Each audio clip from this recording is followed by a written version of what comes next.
Cool, we are live. So welcome everyone to round 4 of the New Zealand Schools Debating Competition, Auckland White versus Auckland Blue. So without further ado, if we can get the first speaker of the affirmative team from Auckland White, Frederica, to start the debate.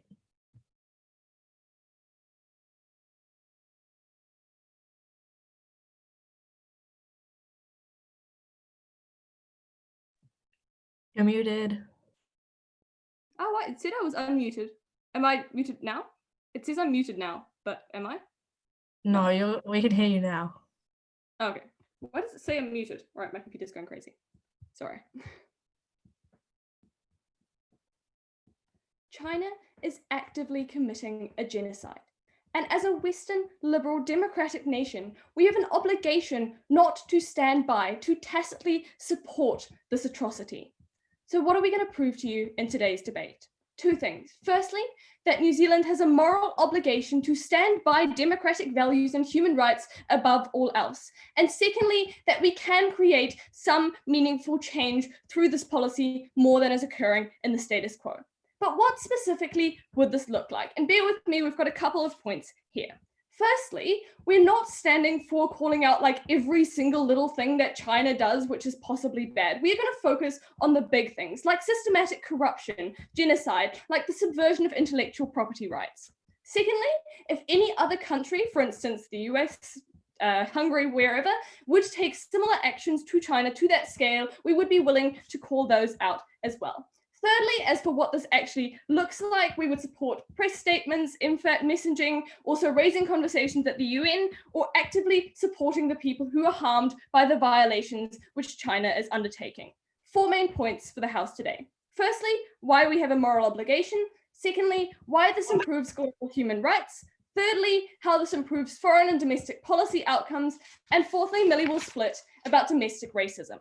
But firstly then, why do we have this moral obligation to call out China? And let's take a look at what the scale of these atrocities actually is. This is a country that is committing genocide against about 1 million of its own people, sending their kids into re-education camps. It's a country that subverts international trade to crack down on the democratic rights of Hong Kong, one of New Zealand's closest allies. And it's simply a country that has no respect for the global political order. China is a rogue state. And that's why we have a due obligation to call them out. Yeah. You just said that you would support calling out any large country that performs these acts. Would your side support cutting off all diplomatic relations with the US, who has also committed many human rights violations? The US is not committing genocide or the like of that. We support, as we said also in our model, a focus on the big political issues. If the US were to do exactly what China is doing, yes, we would call them out to be consistent. So let's take a look at this dual obligation. Firstly, we think New Zealand has an obligation to stand up for the human rights of those in China. As a nation founded on liberal values, which we see that they tangibly improve our lives and empower people and just keep them safe and alive, we have an obligation to spread these benefits that we are lucky enough to have. We don't think it's realistic to get a perfect democracy in China, but we do think that we can tangibly, through raising awareness, lead to them respecting the rights of their citizens more, giving those people a voice when they currently don't. Even if NEG are going to come out and say that China is a really effective place and people kind of like their government, or the majority do, we think that this is fundamentally because they know that if they speak out, they're going to put, like, their family is going to be put in jail or something. Secondly, though, we think we have an obligation. On that point? China, no, thank you, has the capacity to change the global political system. Through policies like Belt and Road, they are going into countries in the Asia Pacific and Africa that are vulnerable and can't speak up on the international stage and changing their political systems. And we think that this effort to destroy global human rights, because these places simply are reliant on taking Chinese money and don't have an alternative, means that we have an obligation and are in a better position to change that. So why does calling out meaningfully fulfill this obligation that we have? The thing that China has denied these people who it's oppressing and these countries who it wants to neo-colonize is a voice. And we think that New Zealand, as a country that is respected on the international stage, has the capability to be a temporary stand-in and give these people a voice, be an ally to them, and give them some semblance of political representation on the global stage that they otherwise would not have. Secondly, then, why is this going to tangibly improve human rights globally? On that, right now is in a position of massive global power. Successes like our response to COVID-19, like the empathy we showed in the wake of the Christchurch shootings, mean that New Zealand is lauded as a place with good leadership and respect for the dignity of people. We think this looks like places like the CNN showing a montage of photos that includes Jacinda Ardern alongside like Angela Merkel and saying, we wish we had a leader like this who has the courage to do something. And that's really important because it means that people listen, especially on issues like human dignity, and that we would get significant media attention through this policy. 3 key ways then that this actually leads to better human rights. Firstly, we have the capability to pressure our allies in developed countries to also condemn China. Right now, we think that there's a lot of people, especially citizens, who don't like China, but fear being the first to call out China and risk like sanctions and the like. So there are 2 key ways that we would change this through calling out. Firstly, New Zealand political leaders would provide some kind of leeway for other countries to tack onto that and become part of a larger bloc rather than just being like the single individual who does it the first time. Secondly, though, we think because we are focusing on the major human rights abuses, and that's slightly more infrequent, that the global media will notice this and will republish it because it's significant when New Zealand does say something. And this leads to more people like citizens in those countries knowing it and also thinking, okay, I'd like my government to do the same thing and to have the same courage rather than serve foreign interests. We think at the point that people can then pressure elected officials for whom like opposing China is probably a relatively easy thing to do and campaign on rather than solving insolvable problems in their own countries. We think that political leaders are more likely to buy in and follow On that point. Secondly, then, why are we likely to get change within China? China has to engage with countries on the global stage. And we saw that they do this even when those countries don't necessarily agree with their policies, like they did in Ghana because land was simply so cheap there.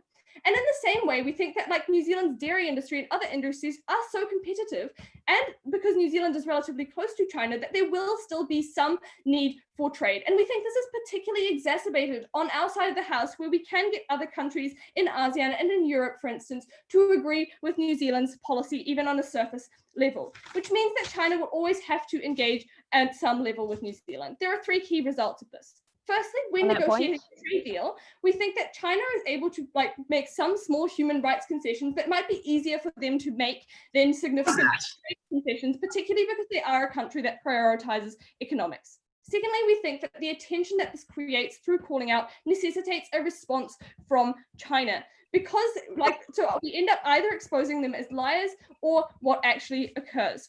Thirdly, though, we think that giving Chinese people, so they have some access to media, are more likely to stand up against the government because they recognize that there is some support.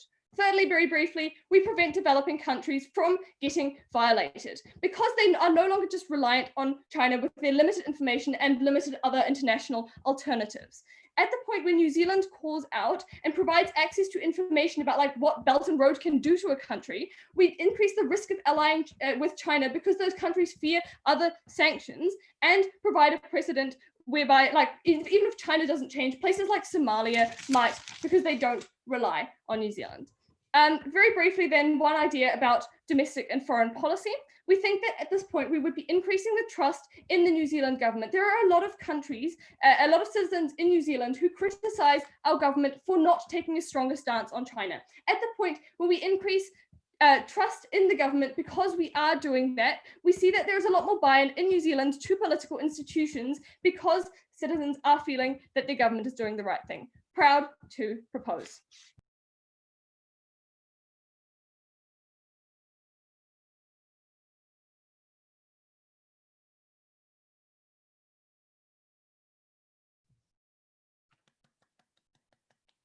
Thanks, Frederica. I now invite up the first speaker of Auckland Blue, Isaac.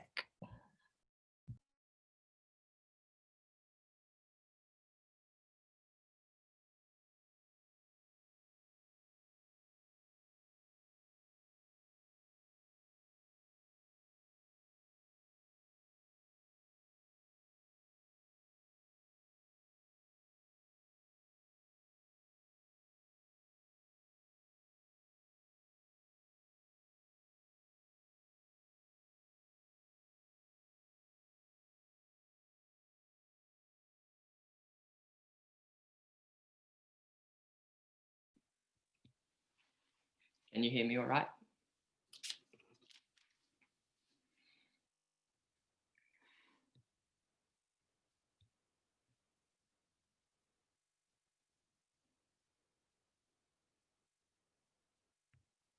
Let's just do a sense check on the case that we just got from First Affirmative, because it pretty much was one country at the bottom of the South Pacific with no military, with very little economic power, calling out China is going to get them to stop abusing 1 million Uyghur Muslims in the Xinjiang province. I'm sorry, but we on First Negating are in the real world in today's debate, and we don't think that's how global superpowers like China respond to the demands of small countries like New Zealand. What do we support in today's debate?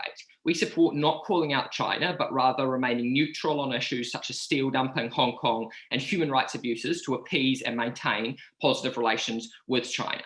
What does this look like? This looks like China not having Ardern or Peters publicly respond to the new national security law in Hong Kong. It looks like New Zealand consulate still being able to check that New Zealanders are safe if things are going on in certain places in China, but not actively calling China out with megaphone diplomacy. It looks like New Zealand's diplomatic policy with all of the rest of the world that we employ with countries like India, with the Middle East, and with the US. We think that that's consistent.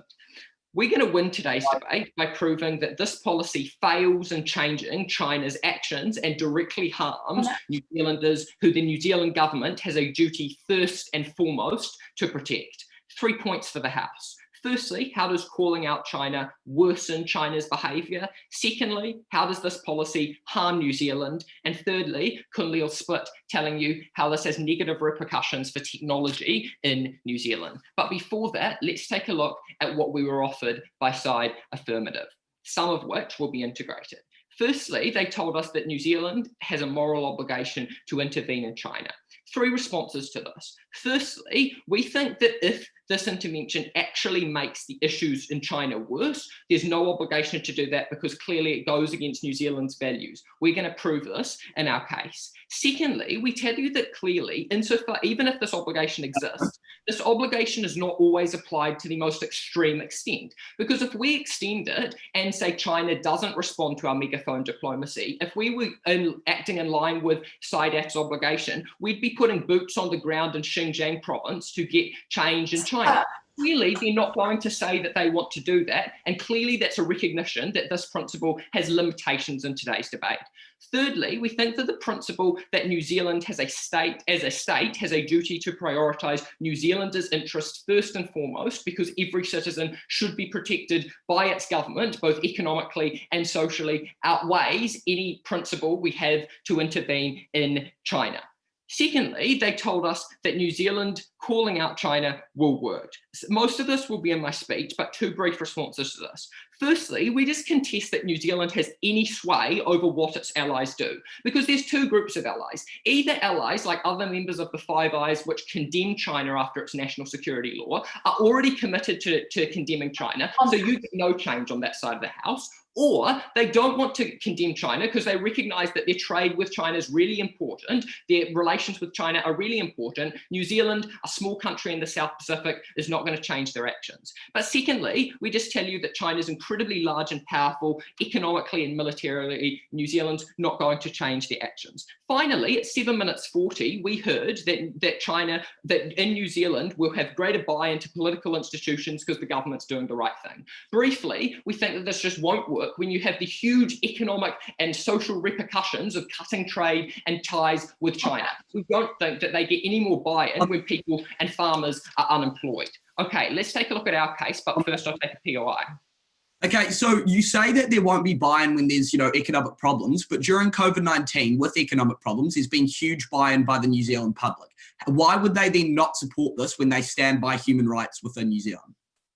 Look, we think that when what happens is you have no farmers can export their milk to the biggest market in the world, that's when you lose all buy-in. We haven't done it to the extent, what the status quo that we're supporting is what we're already doing at the moment. We didn't condemn China for Five Eyes, that's why there's general buy-in in New Zealand. Okay, firstly, let's take a look at how does calling out China worsen China's behaviour. Why doesn't China conform to New Zealand's public demands? Two reasons for this. Firstly, because China doesn't listen to the international community. Because when 4 out of 5 of the members of the Five Eyes called out China's national security laws, there was no change to those laws. Why is Firstly, because China's got a large economy that can survive sanctions and is not economically reliant on any one country. Secondly, China's a global military superpower with a growing blue water navy, so they don't respond to military threats. Thirdly, and very importantly, we think that the Chinese Communist Party works on this ruthless and strong domestic image, which helps them maintain power. It's completely against this image for China to conform to the demands of another small country like New Zealand. Fourthly, we think internationally, China doesn't really care about being seen as ruthless or the bad guy and doesn't care about New Zealand throwing mud on its international image. They don't subscribe to Western countries' desires to be seen as like bastions of liberty or freedom. Secondly, we tell you that particularly in the case of New Zealand, China will not respond to New Zealand as New Zealand holds no sway or leverage over China. Why is this? We think that out of all Western countries, New Zealand has the smallest military, the smallest amount of international power or influence, and is geographically isolated and so relatively unimportant. This means that not only New Zealand can exert no pressure on China, but that China would not want to conform to New Zealand because that would look like a humiliation for a country like China, a global superpower, to conform to the demands of New Zealand. Clearly, therefore, China does not improve. But why does China's behaviour actually get worse? We think that when you call out China, they're likely to respond by beginning to isolate themselves from those people that criticise them. We think that this means that New Zealand's influence in China generally, with trade and like having embassies in China, completely goes away, and we've got no ability to like subtly moderate China's actions or have any form of relations with them. We think when you further isolate them, you further make them far more likely to commit human rights abuses in the Xinjiang province. That's not something that we can stand by morally in today's debate. Secondly, then, let's take a look at how this policy harms New Zealand, because we think that China is likely to cut off diplomatic and economic ties with New Zealand if they are persistently being called out. Three reasons for this. Firstly, all of the goodwill in the New Zealand-China relationship expires, and the Chinese government doesn't want to cooperate with a vocal critic. Secondly, we tell you that China wants to assert its dominance on the world stage, and we think that a great way to remain having an international prestige and like having a face on the world stage is to directly respond to someone who's called them out. Thirdly, we tell you that China wants to avoid setting a precedent of countries being able to criticise it. The best way to do that is treating a country that criticises it very, very harshly. What does this mean for New Zealand? And this is so important in today's debate.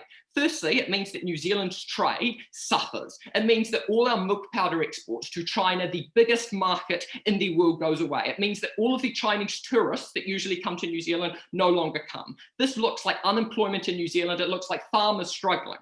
Secondly, we tell you that international students, which are incredibly important for universities and schools in New Zealand, don't come to New Zealand anymore as they're not allowed to by Chinese universities. And finally, we tell you that New Zealanders in China are put at risk because New Zealand's not able to keep embassies in China. They're far more likely to be mistreated. At the end of this, we protect New Zealanders, but we also protect those people in China. So proud to oppose.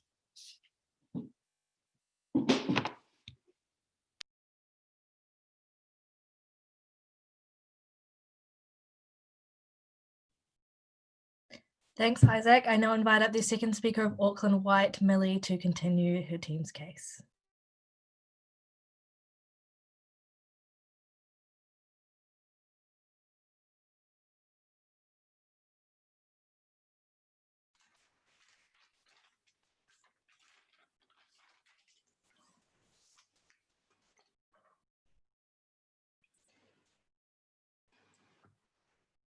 If you were to believe what Isaac just told you, you would believe that China has never changed policy due to international pressure, something that just blatantly isn't true, because when the international community called out China for violating intellectual property laws, they changed those legislation. After Tiananmen Square, after global protests, they began to liberalize their democratic institutions and allow a freer press. We tell you that global pressure has worked in China, will work in China, and we can be the push that starts that change. I'm going to do four key things in my speech today. First of all, I'm going to bring up this material about our democratic obligation, the material we plan on winning on. Second of all, I'm going to tell you how this shifts Chinese policy domestically and internationally.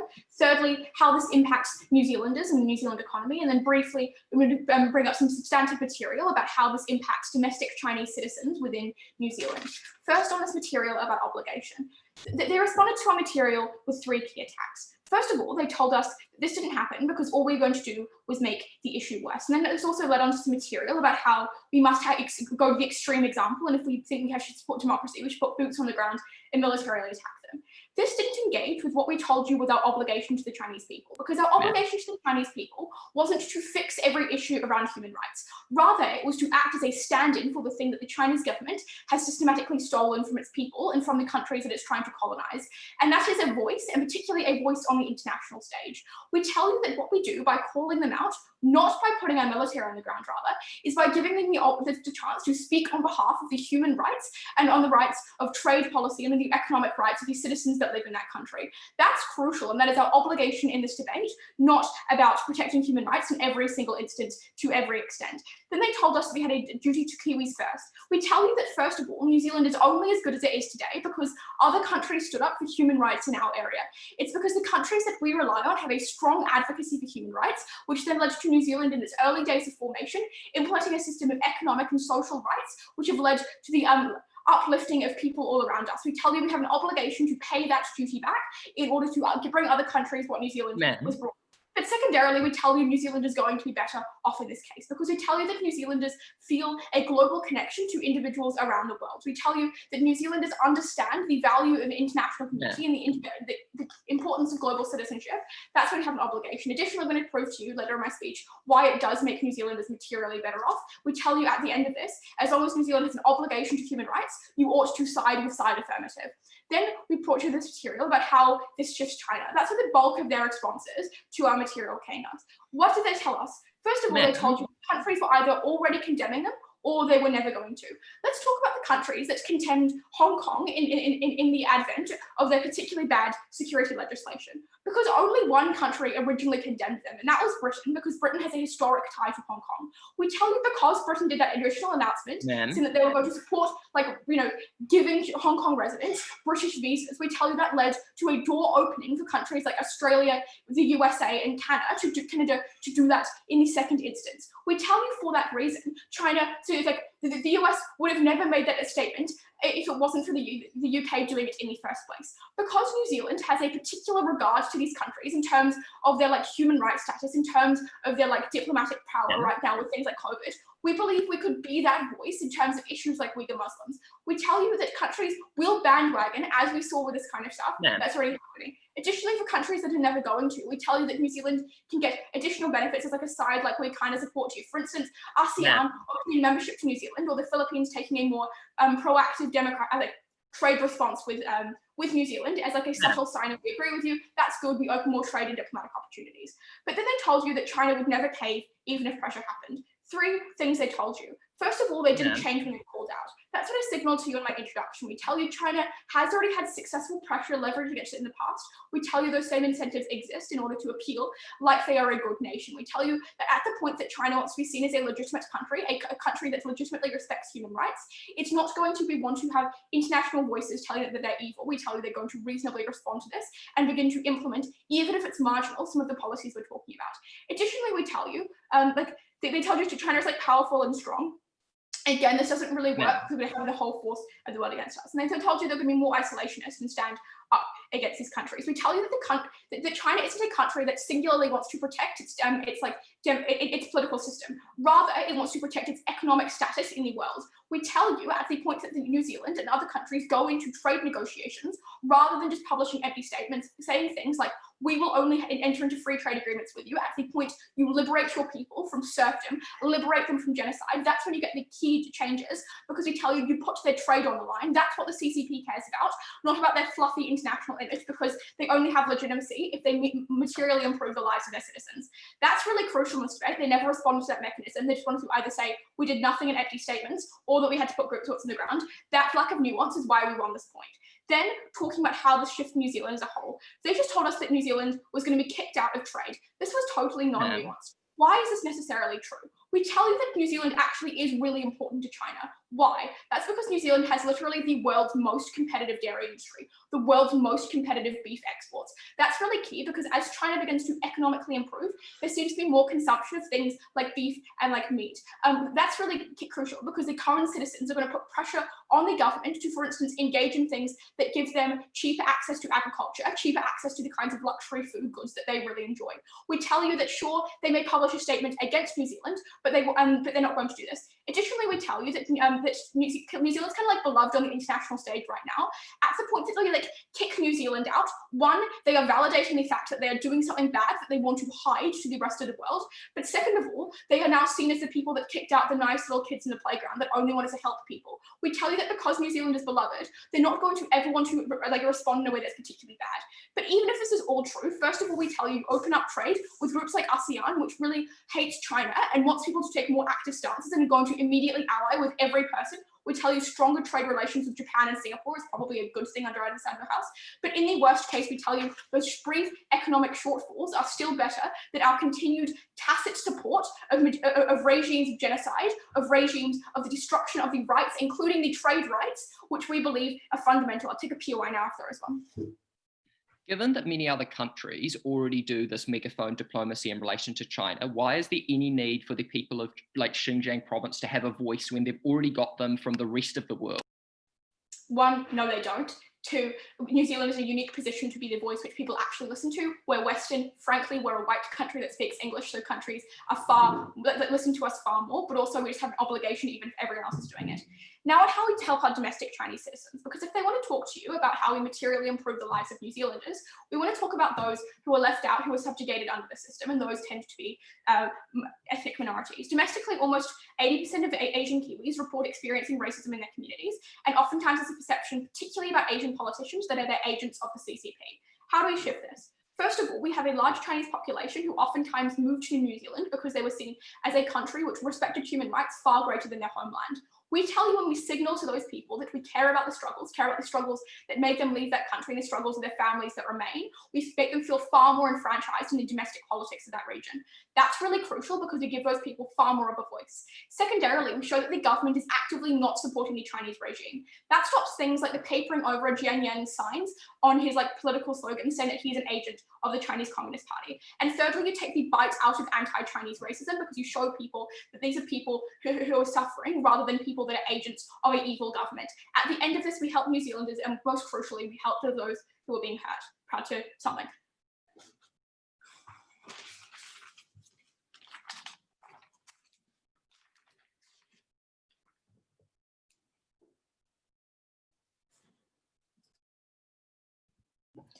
Thanks, Millie, and I'll invite up the second speaker of Auckland Blue, Kunli, to continue his team's case.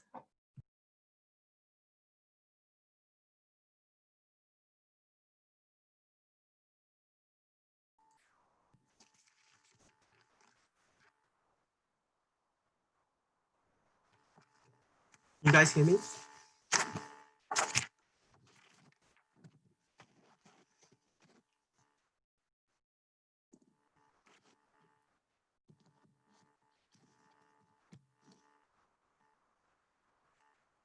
What affirming has failed to engage with today is the fact that China is no longer the small rice paddy Asian country that they think it is, where Shenzhen is just a small fishing port, but rather it is the biggest economy in the world. And they have the ability to quash whatever stupid trade deals their side of the house wants to propose to them and just turn to other alternatives or just build their own industries. Their policy is never going to make changes within China. It's only going to make China more isolationist, more aggressive, and commit more of the human rights abuses that they're talking about. While literally killing off the New Zealand economy. I'm going to talk about 4 things in this speech. Firstly, does New Zealand have the power to influence China? Secondly, what changes in China? Thirdly, about the principal contention. Fourthly, I'm going to bring you my split about technology and innovation. So firstly then, let's talk about whether or not New Zealand has the power to influence China. Because they told us that New Zealand has this amazing, special, unique point of having leaders like Jacinda Ardern. Why is this problematic? Firstly, we tell you that this point literally rebuts itself. Because if New Zealand is one of the only countries that has the leaders to make this happen, then how are other countries going to mobilize their leaders to make this happen, right? That's extremely problematic. But secondly, they also haven't recognized what the interests of politicians are, because the interests of politicians is to satisfy the people living within that country primarily, right? And if you're going to ask New Zealand and the loggers living in New Zealand and the dairy farmers, whether they think it's more important for China, their politicians to be anti-China, or whether it's more important that they can continue to sell like their logs and continue to maintain 50% of their revenue stream, they're probably going to tell you that it's more important for them to like maintain their standard of living and like not have to like, literally become homeless because of like some policy that the government has proposed. That's really important in this debate because there are tangible like harms that occur to the New Zealand population. That means that the population is never going to support this type of policy. They're always going to be like happy to appease the Chinese government in order to maintain this like diplomatic connection in order to maintain this economic relation. That's important analysis in this debate. Secondly, they gave us this mechanism and they said that New Zealand is able to make like use trade deals to influence China's behavior. And it's interesting because at Frederica, we were told that like these are going to be like small concessions and small human rights changes. And then at Millie, we were told that New Zealand's trade deals were going to stop them from committing genocide. Look, we tell you that's a huge concession in their point, right? Because they recognize that New Zealand's trade deals don't have the ability to influence what the CCP wants to do. Because the CCP has a lot of money. They have a lot of power. Literally, and this important thing to know is that the CCP wants to save face. They want to seem like a group that has a lot of power. And so they're never going to bend and bow down and roll over and show their value. In New Zealand, they're just going to like throw money at like China's domestic farming industry or like purchase from other countries and never have to like bow down to New Zealand and bow down to New Zealand's demands. That's an important analysis in this debate. That they're never going to be able to make changes to China's behavior. Thirdly and finally, then they brought to us this analysis about how like this has worked historically in the past and it will work again. Look, in the past, as I flagged in my introduction, China was a lot less economically powerful. But secondly, we tell you that it wasn't actually New Zealand's actions that to occur, right? So like, at the point at which like other countries aren't actively pointing out, like actively calling out New Zealand's human rights abuses, at the point at which like governments aren't making these types of decisions, New Zealand being the one who's like the trailblazer is never going to make those types of changes. Okay, secondly then, now I want to talk to you about what actually changes in China. Because we tell you that this is a really important point, because on our side of the house, we tell you that China's human rights abuses are only going to get better. Why does this happen? Okay, they told you that the population in China is going to stand up against the government, they're going to free themselves, and that's going to be amazing. Yes, I'll take your view. You told us that Britain stood up against China on their laws against Hong Kong. How did that affect British trade with China? What has happened in Hong Kong, right? Because Hong Kong hasn't become the country, they haven't like freed the population, they haven't like removed Chinese diplomats or whatever. They've only gotten more extreme with their national security laws. They've only begun to start extraditing Hong Kong people. That's only gotten worse in Hong Kong. They can't claim any benefits on their side of the house. Okay, they talk to you about the population in China rising up. Why is this problematic? 3 reasons. Firstly, we tell you that media is censored in China. So even if CNN covers like Jacinda Ardern's like flagship policy, that's never going to be seen in China. They're never going to be exposed to that behavior. But secondly, we tell you that most of the population is actually indifferent to many of the behaviors of the CCP. Like they're generally happy with the way that the CCP is behaving. They're never happy to speak up against them. They're happy with the economic prosperity that it's brought them. But thirdly and finally, we tell you that their policy has never eroded the CCP's power domestically. Because the CCP can continue to abuse human rights within China. They can continue to do whatever they want. Their policy is never going to make a difference to their power within China. That's important analysis in this debate. Secondly then, I'm telling you that when the West becomes more aggressive towards China, when the West is less willing to like, is calling out China, making China antagonistic, this means that China is more aggressive in their policy. Millie and Frederica didn't respond adequately to any of Isaac's analysis about why the CCP wants to be seen as the strong and powerful government of China, and they're not going to be willing to bow down to any like small countries like New Zealand. They need to respond to that analysis. Finally then, let's talk about the principle, because they gave you some material about how like it's important for us to observe human rights abuses. Look, we tell you that there is like a contention in this debate, which is that New Zealand government does have an obligation to ensure that like the well-being of New Zealanders is like preserved, right? And at the point at which like we're going to give up our like logging trade deals or whatever to like make some small marginal change, if it even happens, in human rights, and that means that like people in New Zealand are literally like a large fraction of the New Zealand population is going to become unemployed. We tell that that's not a trade-off that the government should be willing to make. But secondly, And then secondly, they gave us this idea about like how we're like ostracized, we're like hurting our own population of Chinese immigrants within New Zealand. Look, most of the Chinese immigrants within New Zealand are pro-China. They're like immigrants that come from China. They support the Chinese government. Like they clearly haven't engaged with that. Okay, finally, let's talk about my split material, about technology and innovation. And this material is really important because we're looking at the future here.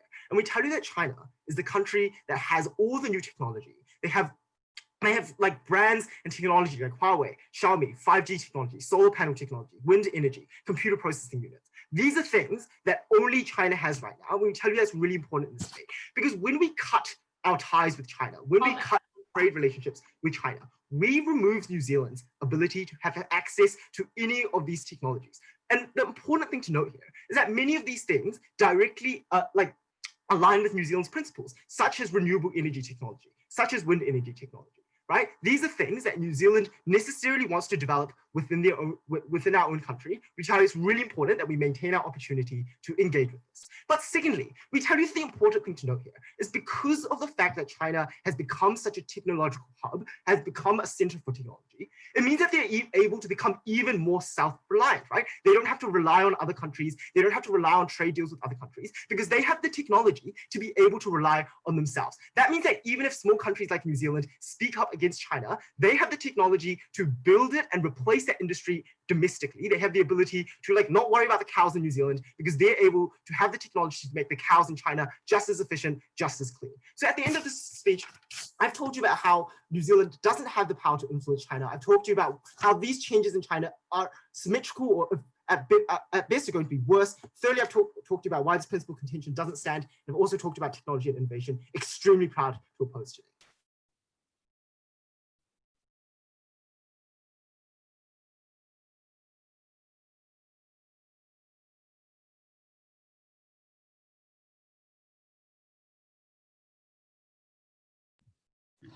Thanks, Cunley. I now invite up the third speaker of Auckland White, Jack, to continue his team's case.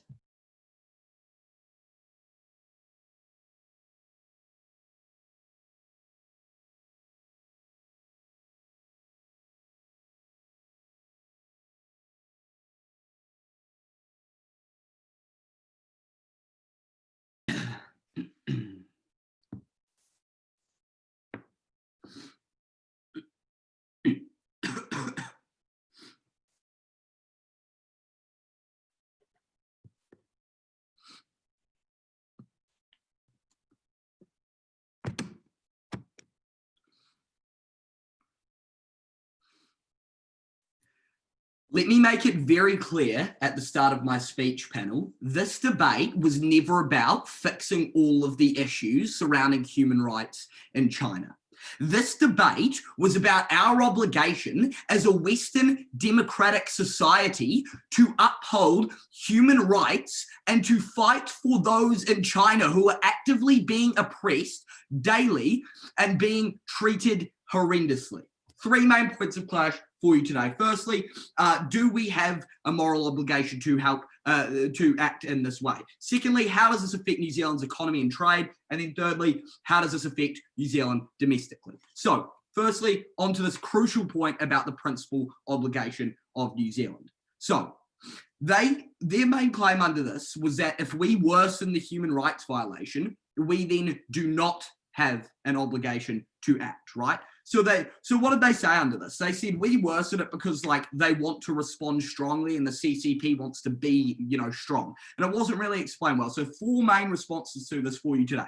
So firstly, China has changed policy due to international pressure before in the past, right? And we've seen this before. As Millie told you at second, they did not respond to this. Secondly, NZ has been able to inspire countries to take a stand against immoral actions in the past, right?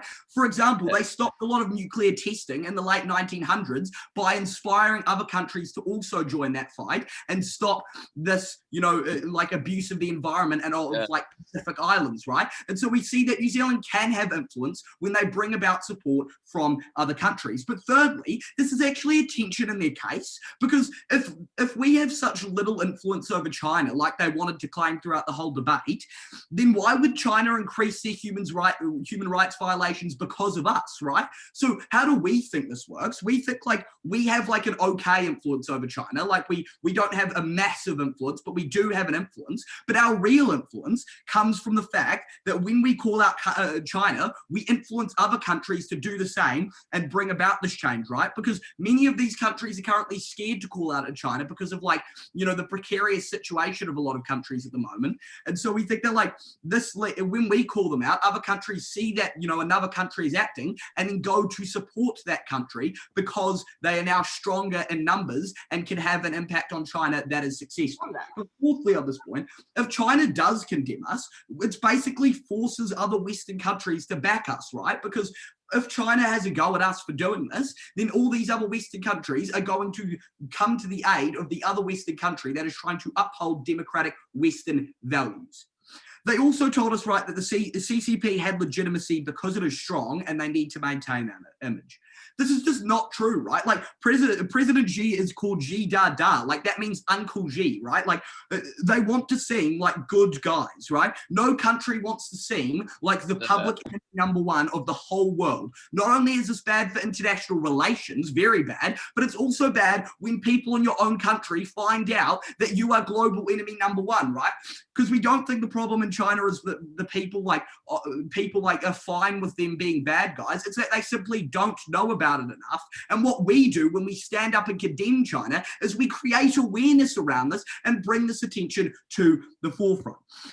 At the end of this point, even if we accept that all their harms, which are untrue, by the way, about it getting worse exist, two things. Firstly, we create awareness, which is huge, on not only people across the world in the international community, but also people in China. And we give these people a voice, these people who have been crudely violated, by the way. And secondly, we can leverage international power over China because we now have the support of the whole Western world. So at the end of this point, it is absolutely clear that we do have a moral obligation on the front of the fact that we can have an influence internationally, and also the fact that this is absolutely crude violence that we must take a stand against no matter what. Now moving on to the second point of clash, how does this affect New Zealand's economy and trade? So this is where, NEG wanted to spend a lot of time on the debate, right? Because they told us there would be huge trade reductions and the economy would just like implode. Four main responses to this for you today. Firstly, China is shown to not fully cut trade with countries after being called out. For example, Britain still trade with them even after calling them out, right? And they conceded this in a POI and Kunli tried to completely ignore it like the POI wasn't even asked. But this was a clear admission that they do still trade with these countries and significantly reduces the harms on their side of the house. Secondly, we don't only trade with China, right? Like Australia is like our massive trade partner and they are like very close to us. And anytime New Zealand has ever been in like economic hardship, we like increase trade with Australia and increase trade with other countries in the world, right? And so we still have like many other trade partners and a very strong one in Australia, right? But thirdly, other countries become more likely to trade with us. And we've given you this analysis right down the line, like ASEAN and countries in Europe are more likely to trade with us because we are seen to be upholding these Western values and standing up for these values and pushing against these human rights abuses. They're going to come to the aid of a country like New Zealand to support them and get through this economic action because they endorse and they like the fact that we are calling out China, right? So they have an incentive to support us economically. And also, fourthly, our exports are so competitive, right? Like we have the best dairy sector in the world, a huge comparative advantage in this sector. And so there are many other countries that would be willing to trade with us for these dairy products, right? That's why we are so competitive with our dairy products. So clearly the farmers aren't just going to all be jobless like Isaac wanted to claim at first, right? This was a ridiculous claim. But at the end of this point, do recognize that regardless of this, because of the fact that even if we accept there is still some harms to the economy, the moral obligation of stepping in to stop these human rights abuses is far more important in today's debate. And at the very worst, we minimize these economic harms. So now moving on to the third point of clash, how does this affect New Zealand domestically? But before I go on, I'll take a POI, yes. Would you support implementing this policy of megaphone diplomacy for Russia, the Middle East, Eastern Europe, Southeast Asia, and any other country that commits All right, any... if we believe they were committing human rights abuses to the like of China, we would absolutely support that. So how does this affect New Zealand domestically? We told you about how we get a political buy-in within New Zealand because we are a country that stands by human rights and doing the right thing. They said because the economy was bad, there would be no buy-in. And this was incredibly just assertive and not very good analysis. Two main responses to this for you today.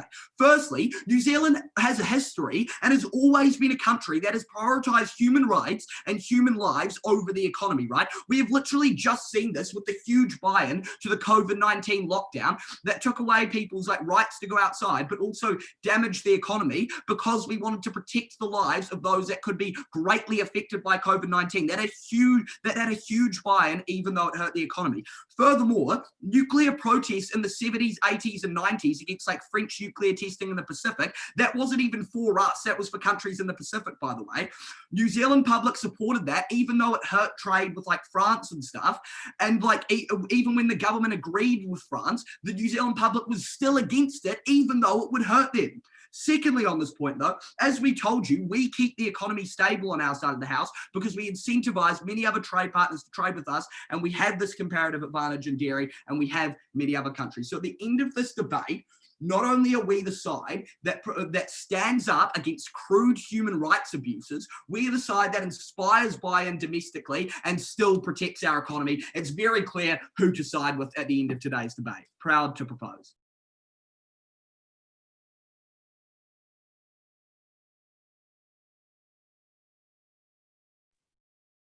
Thanks, Jack. I now invite up the third speaker of Auckland Blue, Grace, to continue her team's case.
This debate was never about how China responds to all of the world condemning it. It was never about US and the UK getting behind, also calling out China. It was about how New Zealand changing and joining in with the Five Eyes, who have already condemned China for Hong Kong's actions, if that's ever going to make any tangible difference. We think that's crucial to note in this debate because AF wanted to rest their case on the fact that New Zealand would lead a bunch of other countries, when in reality what's happening is that all these other countries are already doing what they're claiming to do. So for example, Australia, UK, US have all condemned China for Hong Kong already, and New Zealand just hasn't jumped on the bandwagon because it's not going to benefit them.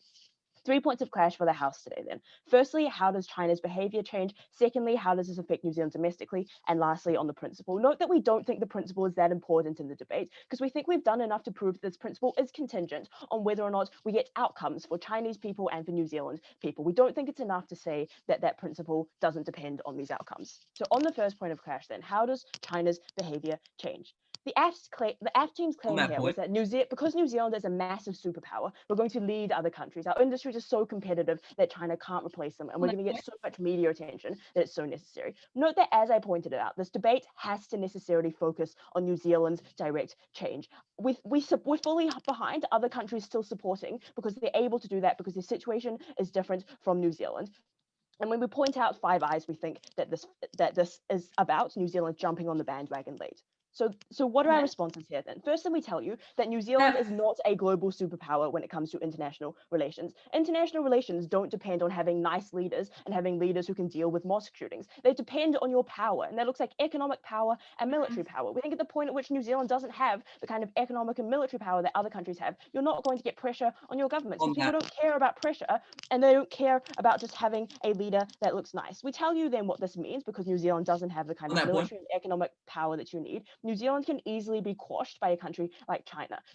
This means that you can't buy into their mechanism that you're going to lead other countries, because China is never going to allow a precedent like that to be set in the first place. They're going to be so harsh about not letting other countries know that New Zealand suffered so hard by trying to come at them, that they're going to make sure that no other country ever tries to do that. But other than that, you're never going to lead a country when New Zealand is not the first country to doing this. They're not the country bringing this to media attention, because it's already in media attention, because everyone already knows about it.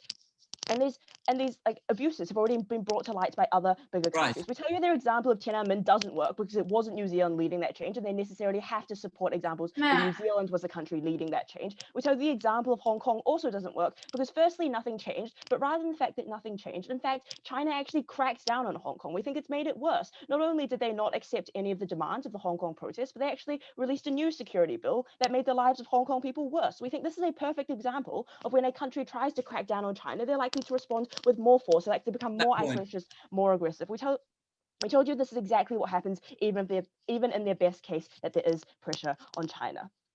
We told you that the difference with Hong Kong as well was that the first response came from the UK, which is a far bigger power than New Zealand would likely ever be because of historic influences and geographic influence. Secondly, then let's discuss the economic influence, particularly on China. We tell you that it's simply not true that our industries are competitive in the way that AF tries to claim. We tell you if we look at Millie's example of the dairy industry, which Millie says is the most competitive in the world, we tell you that milk is bought. New Zealand milk is primarily bought in China because of New Zealand's brand image. It's not because we're irreplaceable. We think it's fairly easy for China to replace milk production, New Zealand milk production, with Mongolia milk production, which is closer to them, cheaper for them, and also has that kind of advantage. We also think that because trade works differently in China, and you can't, like, because the free trade and the CCP controls in the trade, it means that China can simply block out all of our trade. You can't even allow it on the shelves with an additional increase and allow the consumers to make that decision, because China's government makes those decisions. Lastly, then, on the media and the global image, we tell you China doesn't care about their global image, because what they've shown us already is that they want influence and dominance. They don't want to be seen as a soft power. They don't want to be seen as the nice guys. They want to be seen as the future global superpowers, and if you don't yield to them, you're going to suffer in the future. What that means then is they can't show a soft side. They can't show that they're likely to yield to New Zealand, because they need to protect that image if they're ever going to reach their final goal of becoming a global superpower. I'll take a POI. Okay, so you say you want New Zealand examples, but we gave you one about nuclear testing in the Pacific and how we were able to influence countries by amassing international support. Why then we don't think that was the same in China, because if that doesn't occur in China, we don't think that's the same pressure, because New Zealand and China's relation is directly different. We also don't think that situation is exactly the same as it is nowadays. So we don't accept that example from years ago. That doesn't affect this debate. Secondly, then, how does this affect New Zealand domestically? AF told us that we got increased trust in the New Zealand government and more buy-in at first, and then they dropped it later down the line when they realized that you don't get that kind of buy-in. They also told you that China cares about trade with New Zealand. The first response we tell you is that you can't simply replace China, which is close to half of all of New Zealand's exports. We tell you that because other countries, they told us that we could just replace China with other trading partners like ASEAN and like Australia. We tell you that because those governments have a responsibility to their citizens, they're not going to force their citizens to trade with New Zealand. We think that would be seen as a violation of those people's freedom to choose and of the free markets in those countries. And so all the governments are going to do is simply release a statement supporting New Zealand that doesn't actually get you more trade. We don't think those countries are ever going to be able to fill the void that China leaves. But secondly, then, Jack's response in his speech essentially conceded that trade with China decreases when he said that other countries would step in. And his response to the POI shows that shows that AF has to support condemning all other countries who commit human rights abuses. That means that you're probably going to have to condemn the US for locking kids in cages, which we think is also an abhorrent abuse of human rights. So essentially, you're going to be left left with practically no countries to trade with. You can't trade with the Middle East, you can't trade with the US, you can't trade with Russia, and your only partner left is Australia, which frankly in this debate probably means that you're going to become weak and practically useless. They gave us the example of COVID's response to prove that there was government buy-in. We tell you that this is a completely different situation because the response to COVID shows that there's a direct benefit to saving New Zealand lives, to improving New Zealand society. And even then, with the huge impact on New Zealand lives, New Zealand citizens, the government is still facing a huge backlash due to the economic fallout of this response. We tell you that the economic fallout to the response to China would be even worse and New Zealand citizens would not support it. Lastly, then, let's deal with the principle now that we've got that material out of the way. We told you at the point at which it makes it worse, you can never buy in to this principle material. We also tell you that no one will see this voice that Millie wanted to claim, but then changed it, Jack, when they told us, and then Jack didn't care about in his third speech because the media in China doesn't report it.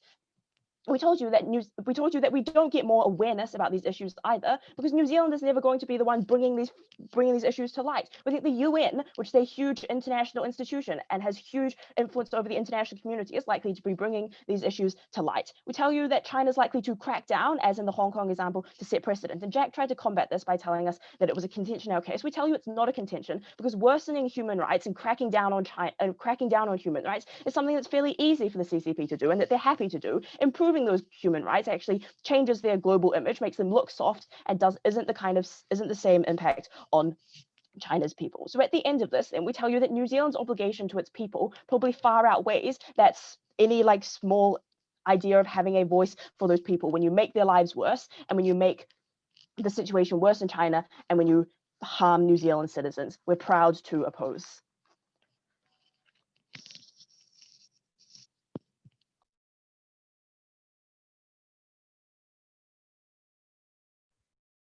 Thanks, Grace. I now invite back up the negative team, Isaac, to give the reply for Auckland Blue.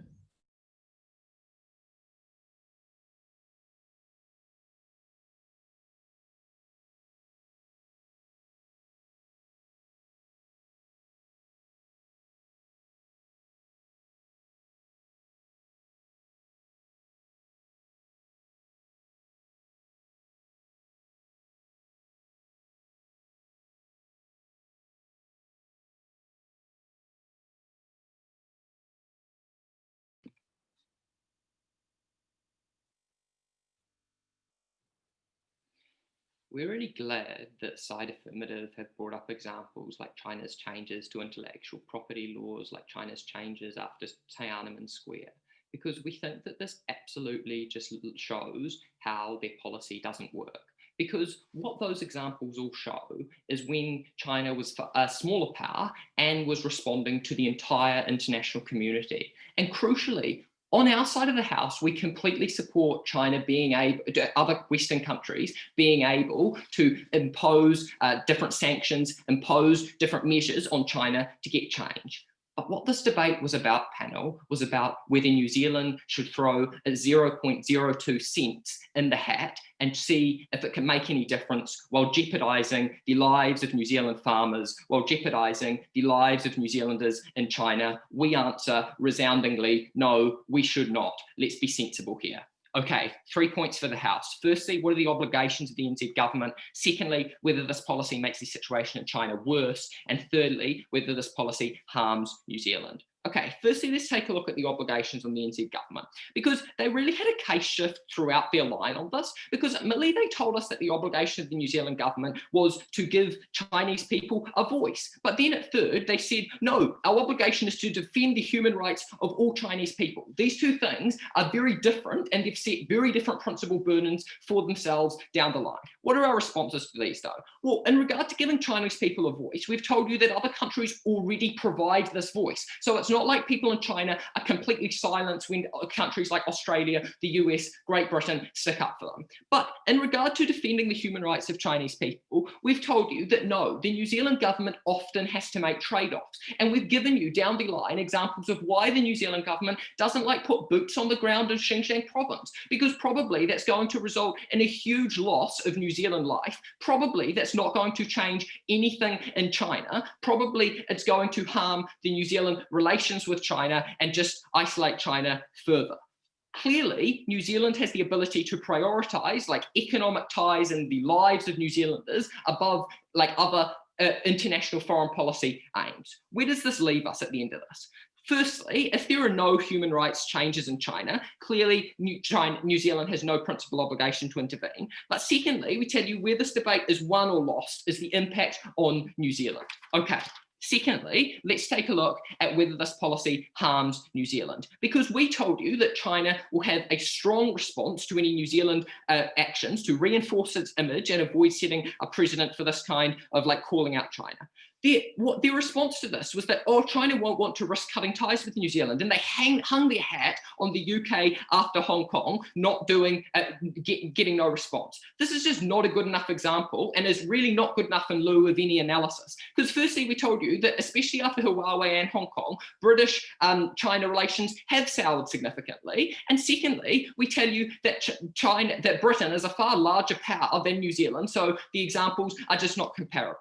Then the only other response was that, oh, ASEAN and Japan will trade far more with New Zealand. We gave you two responses to this. Firstly, we told you that New Zealand already has significant ties with these countries, trade ties with these countries, so you're not going to be getting a huge gain on your side of the house. But secondly, we tell you that these markets pale in comparison to Chinese markets. It's not going to fill that gaping void. At the end of this, clearly this policy harms New Zealanders on the ground. It looks like New Zealanders not being able to have jobs because these export industries are completely destroyed. It looks like New Zealanders being at risk in China because embassies are no longer able to set up there. This was the most important part of this debate, as clearly any other material about diplomatic changes in China can occur on both sides of the house when the rest of the international community intervenes if any progress is achieved at all. We support New Zealand and we stand principally justified in the debate, so proud to oppose.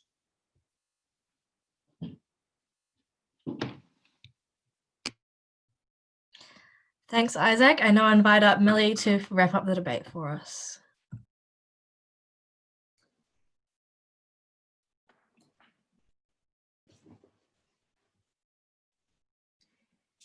Taking sides negative at their absolute best, you can only buy half of their case at a time.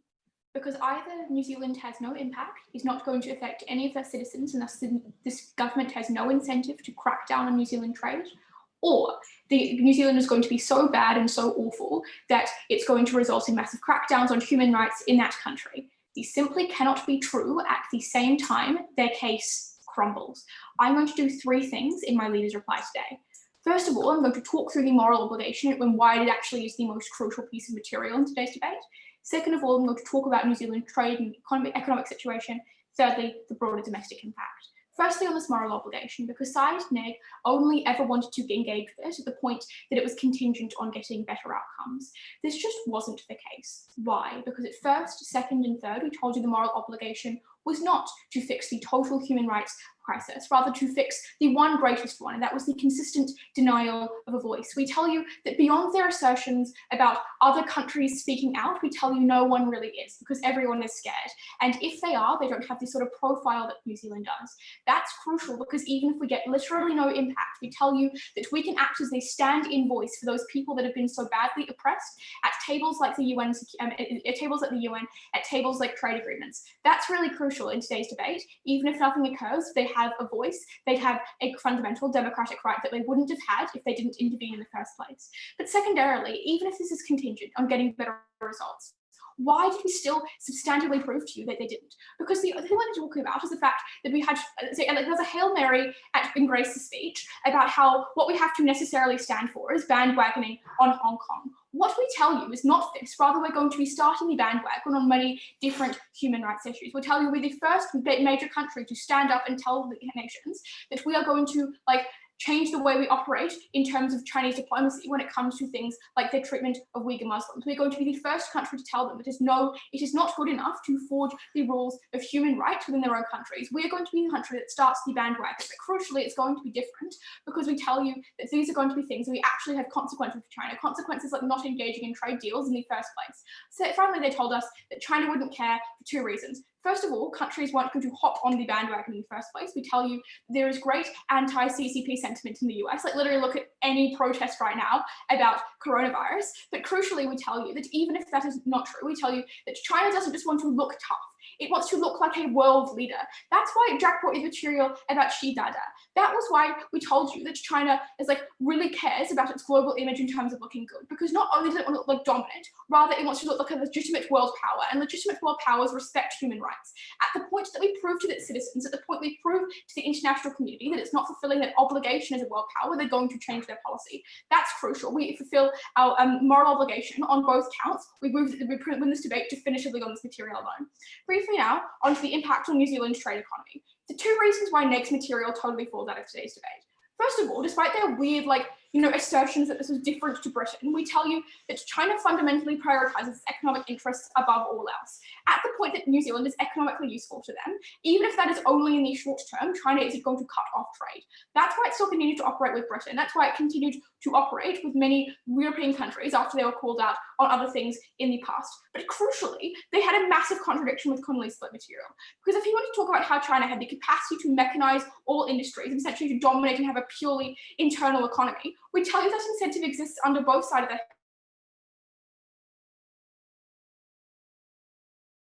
house. He never told us that why that was under both sides, but because we could develop new trading relations as groups like AC begin to see us as more of a diplomatic ally. That's crucial. We gain the respect of countries that otherwise wouldn't care. Briefly on domestic impact, we tell you we begin to empower those groups that feel like they've been left out by China that have moved to New Zealand. We begin to empower Chinese politicians to not be seen as agents for CCP. And we empower New Zealand citizens to feel like they actually have fulfilled their moral obligation as a leader of democracy in the global world. That's crucial. That gets New Zealanders wins, that gets our economy wins, and it gets the people of China, those who are most suffering, big wins in this debate.